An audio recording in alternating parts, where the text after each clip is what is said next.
Hi everyone, welcome to the Scottish Women in Business SWIBinar series. I'm really pleased today to introduce Lisa Lawson, who is the founder of Dear Green Coffee, based here in Glasgow. Lisa, would you just maybe say a few words to introduce yourself? Sure, yeah. Hi, I'm Lisa Lawson and I'm the founder of Dear Green Coffee Roasters. It's a coffee roasting business that I started in 2011. I also organise the Glasgow Coffee Festival and get involved in various things locally and internationally, usually to do with coffee. Yeah. Thanks again for joining us today. And I should say that Lisa's actually in the roastery just now, so noises or whatever, it's a working roastery, so there's probably a few things happening in the background. But I think, Lisa, what we were keen to do with the SWIBinar series here was really talk to, women like yourself who've been successful and, have got lots of really good stories to tell, that might help others, if they're kind of thinking about starting their own business, or they've got an idea and they think, how do I get from A to B, or how do I even make this, or how does that work? And I'm sure you've had a few of those questions back in the day as well. So it might be quite useful maybe if you could just tell us kind of how you came up with the concept for Dear Green Coffee and how you kind of got things off the ground. Sure, yeah. Well, my story kind of starts way back when I was pretty young, early 20s, and I was backpacking. So I was in Sydney and by chance got a job packing coffee because I just needed to earn some bucks to save up to get to my next backpacking destination. So anyway, I just packed coffee for a guy who just was working in his mum's garden in a garage with a coffee roaster, and I just fell in love with it. I just thought, this is incredible. I didn't know anything about coffee. I started learning lots. He taught me lots. The company grew. I never then left Sydney. I hung about for the best part of 3 years until I got chucked out, and I came back to Scotland, and it was just always in my head, I really want to do this again. And the company I had worked with went from strength to strength the whole time I was there. So I was the first employee, and then it became a sort of multinational coffee chain. So they're mainly based in like New York, Southeast Asia, Indonesia and Australia.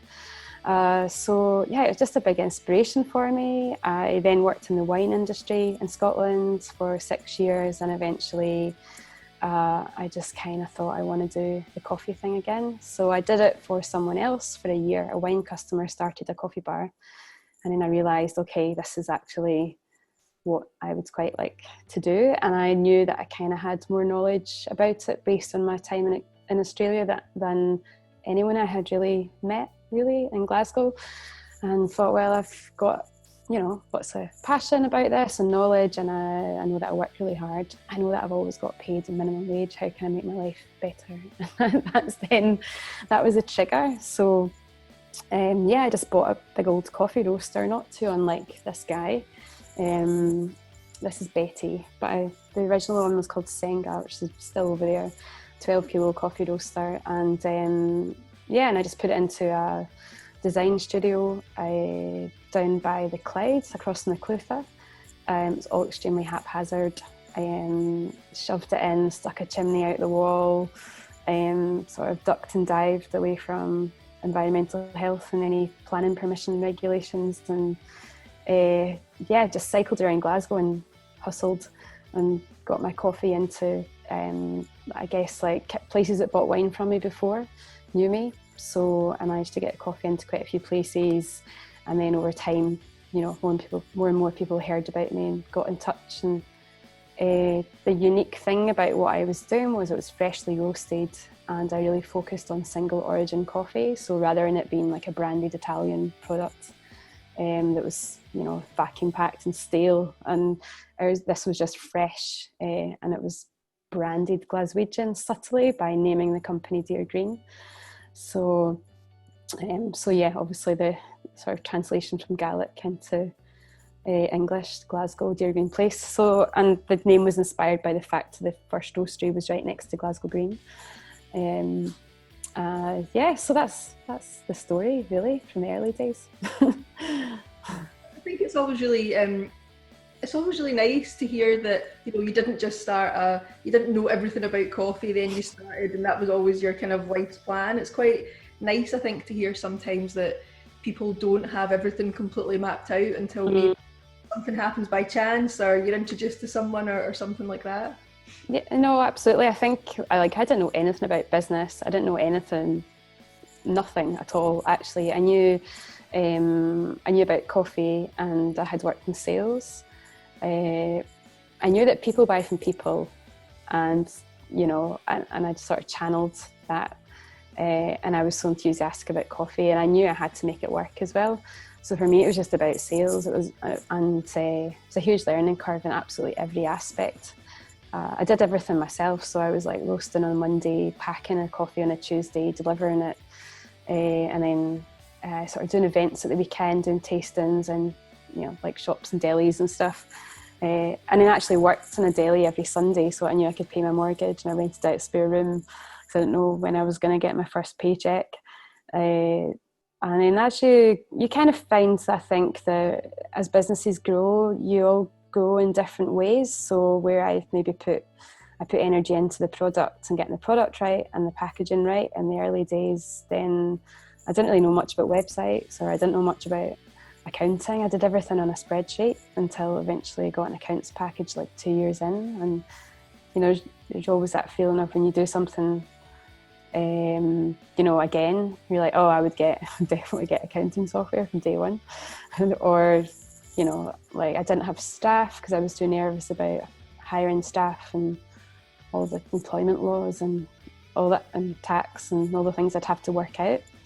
So it's just gradually over time that I think all the formal things I didn't really put in place, but all the stuff that was like passion and product and flavour and you know, all that kind of promotion as well, and all that kind of stuff. I just kind of channeled that, and I didn't know where it was going to go, and it managed to grow and grow every year. So here we are now. What about, you know, I'm sure there's been a few kind of challenges and a few bumps along the way, but what do you think the biggest kind of challenge or obstacle you maybe had to overcome was? 2020? Yeah, quite a big one for most people. Apart from that, or yeah, this year's just been the worst for everyone, hasn't it?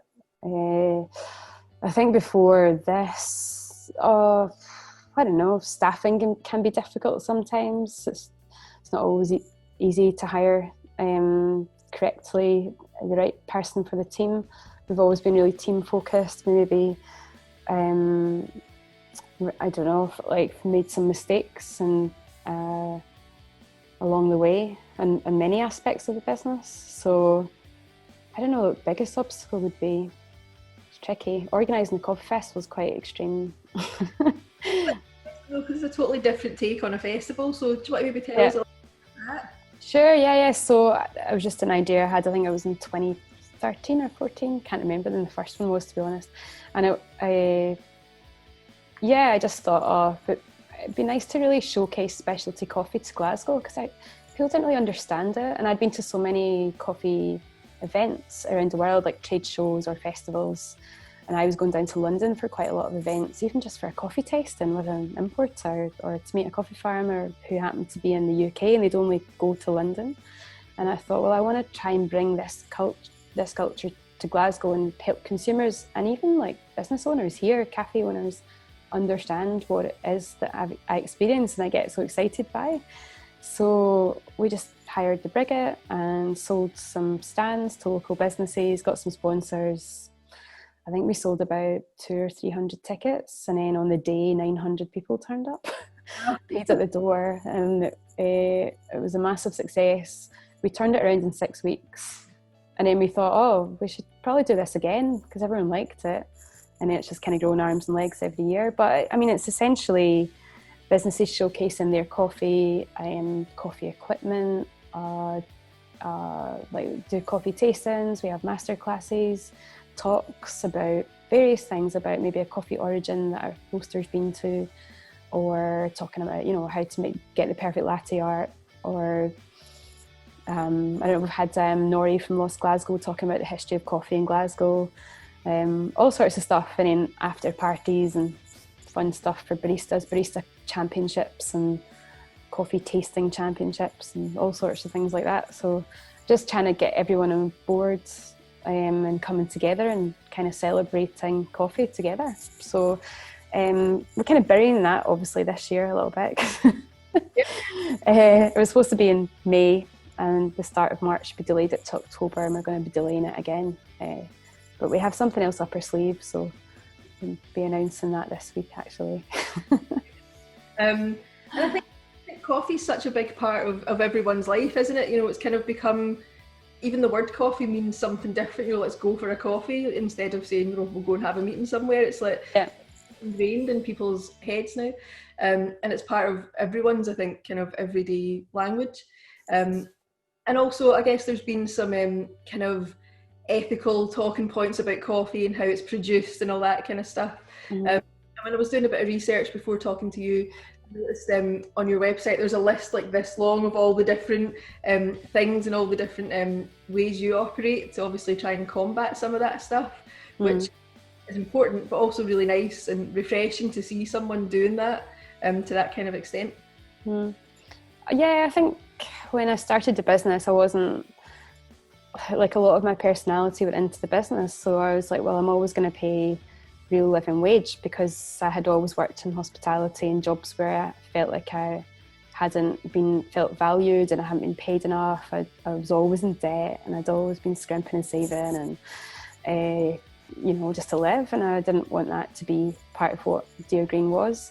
So I think I researched what the real living wage was, and the first person that worked for me was part-time packing coffee, and I said, well, that's the rate, and they were like, wow, great, okay. And I didn't realise that, I don't know, I hadn't really thought it through, but I just knew in my heart I didn't want to ever go under that, because if someone can't afford to live, you know, like, how can any employers even live with themselves if they're paying less than that? I personally don't understand it. I don't know why it's even a conversation sometimes. So that was probably the first thing that I realised I was doing differently, and then I found out I could get accredited for it, and I never looked for that. I just want to pay it. I don't want to have it as an accolade, you know. And then in terms of sourcing coffee, I had travelled a lot already, so I understood, or I had been exposed to third world and extreme poverty, you know, from a privileged point of being born into a Western country, like why it's so unfair, you know, the distribution of wealth around the world. So I made a point of really pushing the exporters and importers for extra information all the time, to ask them what is the supply chain like for this? Where is this coming from? Can I go there? Asking them what questions should I be asking? What is the situation? And the more I asked, the more answers I got, and then the more the coffee industry kind of developed around, you know, that side of the business as well. More importers were available for us to buy from that had more stringent ethics themselves. So that became a real, I don't want to say it's a USP, it shouldn't even be, but it's something I was able to shout about. But now you kind of find that most coffee roasteries shout about that, to be honest. It doesn't mean it's all true. You know, coffee is a commodity sold. You know, the price fluctuates by the sea market, and you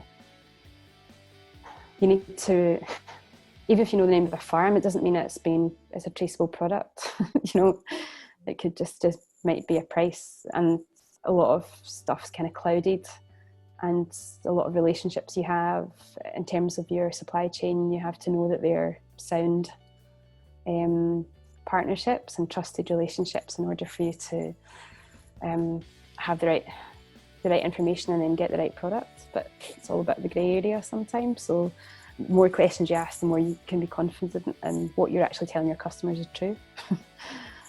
Sounds like a complicated business, but yeah, worth going into it in that much detail.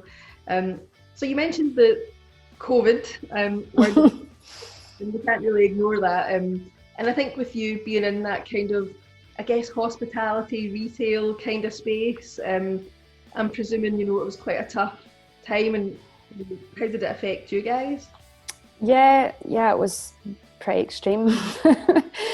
I think from when Boris told people not to go to public places, this was before the job retention scheme was announced, then we had customers closing their doors and cancelling their orders that we'd already roasted and packed, and in some cases they were being returned to us after we'd even dispatched them and invoiced them.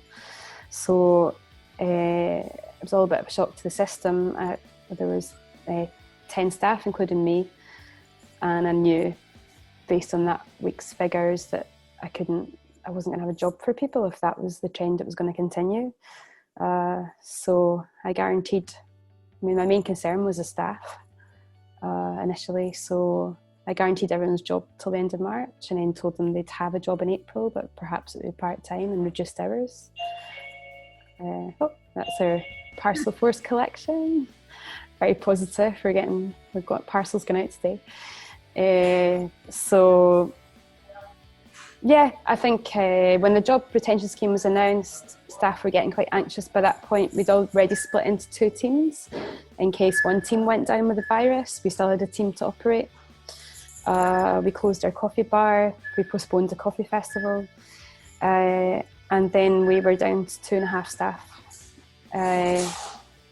from 10.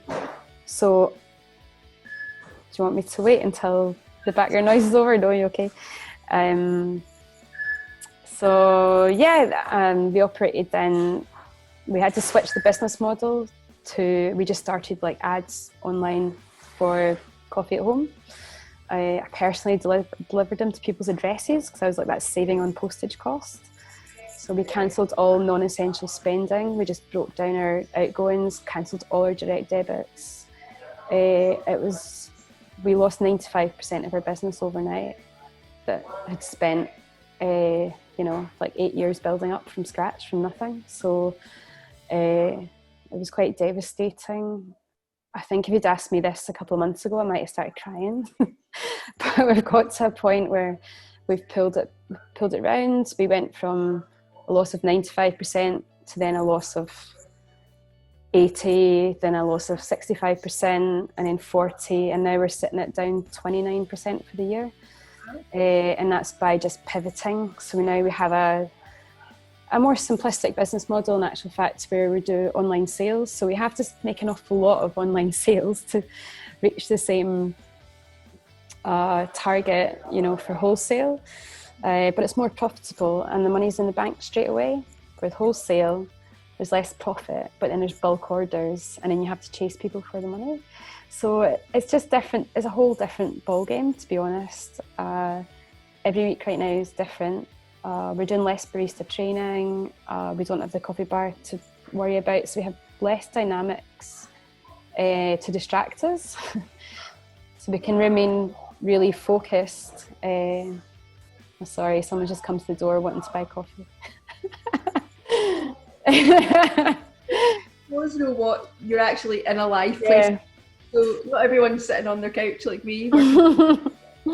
It's funny because we're not a shop, but some people I don't know how people find us. We're in the Barras. Yeah. And you have to walk right round you have to find these big grey gates just off the Gallowgate next to a halfway house and a night mission, and walk all the way around the back to find our door, which isn't even marked, and people find us. We're dying to get that coffee. Yeah. So yeah, I guess we have a different structure. We pivoted to a dual sort of hybrid business model where it's online and wholesale, and each week we don't know which one is going to give us the greatest gain. Every week's different even now. When Aberdeen went into their second lockdown, we had this, it was like deja vu. We had orders being cancelled, and Glasgow's tightened up again now, but we're finding the more remote businesses, like we supply places in Arran, Fort William, Orkney, they're picking up now. We're just juggling things every day, and we're up to 5 staff now. We lost 4 staff and we have 1 still on furlough. So yeah. It's been challenging times. I was actually in Arran a couple of weeks ago and I saw your coffee. Yeah, there you go. Stuff like that. So I guess there's some really good stuff there. But if someone had came to you now and said, I've got this idea for a business and I want to get that started, apart from having an accountant and stuff like that, what do you think your biggest piece of advice would be to them? So they didn't give up if it wasn't quite working out straight away, or they just weren't sure where to start. I think in this new age that we're at, you have to be really focused on digital, whatever your business is. It doesn't matter what you're selling, what you're doing. Digital presence is so important, and it's a competitive market. So it's getting out there and making sure you're actually in touch with everyone through socials, newsletters, website presence, all that stuff. We've really had to up our game. We had the infrastructure there, but we just had to crank it. So during lockdown, and we have to be ready to do that again, I suppose. Also, I guess I would say to outsource as much as you can. That's maybe what I didn't do before, what I've never done. I probably still don't do. I should take my own advice, really. But I tend to sort of try and do everything myself, which is fine if you're on a budget and if you've got the ability to do it. But sometimes you can waste hours researching something that actually you could just get someone to do, and you have to pay them to do it. But if it helps you move forward quicker, sometimes it's worth it. I think that's one of the best kind of tips I ever got, was to hire people that have skills that I don't have, or are better than me at some stuff. I think it's so important, because I think when you're looking at your own business or your own piece of work or whatever, it's really easy to get lost in that piece of work and you're the only person that can carry it forward. But surrounding yourself with people, or like as you say, outsourcing stuff to people and know what they're doing, and they're not going to be doing one thing, that's some sound advice. I think even now more so, because we don't want to take on any more staff and then risk the jobs that we've saved. So even more so now, it's try and outsource as much as we can, so that we can keep just doing what we're able to do in the roastery. So that's probably a good thing. I mean, even with hiring staff, we got to a point where we started doing like psychometric tests and doing making sure we did 2 interviews, rather than just sort of hiring friends or friends of friends or anyone that rocked up. We actually need to make sure it's someone you want to hang out with as well, and that you get on with, that are people that are like-minded, but also someone who has a good work ethic, because it's quite a physical job working in a coffee roastery. But also you have to be really organised. We're juggling a whole bunch of stuff, like inboxes, different inboxes for different stuff, and then a whole online system for selling e-commerce, as well as a wholesale business and the demands around that. So there's quite a lot to take in and to do every single day. So we always need someone who can do that and who's willing to learn that, I suppose, and to help us be super efficient. So hiring the right person, for us, we sort of learn straight away, okay, we get a probation period, and as an ethical employer, we want to make sure our staff have contracts in place as well, and all of that kind of stuff. And then this year we moved to having lots more well-being kind of perks for staff, because we just wanted to introduce a better, more stuff that's going to, if you're good to your staff, they're going to be good at their job and respect you more and appreciate their job more. So we did that. We've got a profit share bonus system as well for staff, all these things. So the team is the most important thing for me, and I couldn't have kept the business going if it wasn't for having a couple of people who weren't furloughed to do it with me.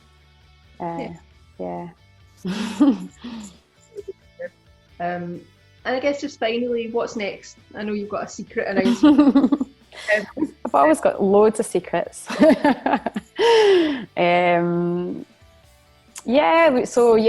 kind of got a new concept for Glasgow Coffee Festival, I think. I don't know when you're going live with your SWIBinar, but maybe it'll already be announced by the time this is going out. We're doing some other stuff as well around the ethics of the business, to be audited for that as well. So that's something, hopefully, that we've just changed our articles of association for the company. That's all in the process right now. So there's lots of other projects we'd actually started last year, but we just put them on hold, and now we're getting a bit of a breathing space to progress them again. So that we're always moving forward, because it's difficult to, you don't want to just stay still all the time. I've just always, I guess, I get bored as well. So I'm like, what else can we do? But yeah, there's all that kind of, stuff around ethics is super important to me. So if I can just kind of lock all that in for the company just now, it makes a lot of sense. And yeah, the Coffee Festival, hopefully it's a new concept we can move forwards with. It's kind of pandemic friendly and it might be how we have to operate it again next year and the following year, who knows. And just try and build the team up again and build up the business again. We had big targets for this year, which we're probably not going to hit, but I think we've got ourselves to a safe place where I'm not as stressed out as maybe I was a couple of months ago. That's good in itself, isn't it? So, yeah. Totally. So yeah, cool. Thanks again, Lisa, for joining us. Thanks for having me. You're a bit more in depth, and I'm sure loads of people will have seen, your coffee in coffee shops and stuff, but maybe not really got any kind of idea where it comes from. So that's great, and I'll look forward to seeing your announcement coming up soon. And hopefully it won't be too long before we can see you along at a SWIB event or at some kind of other event in person. Yeah, no, absolutely. And if anyone wants to get in touch with me personally, they're more than welcome to. The reason I came along to my first SWIB event that I went to was because of Joe Graham was a business mentor for me at the time. So I always think it's nice to return the favour. So if anyone sees this and, wants to have a chat, they're more than welcome to get in touch. Thanks very much, Lisa. Thank you.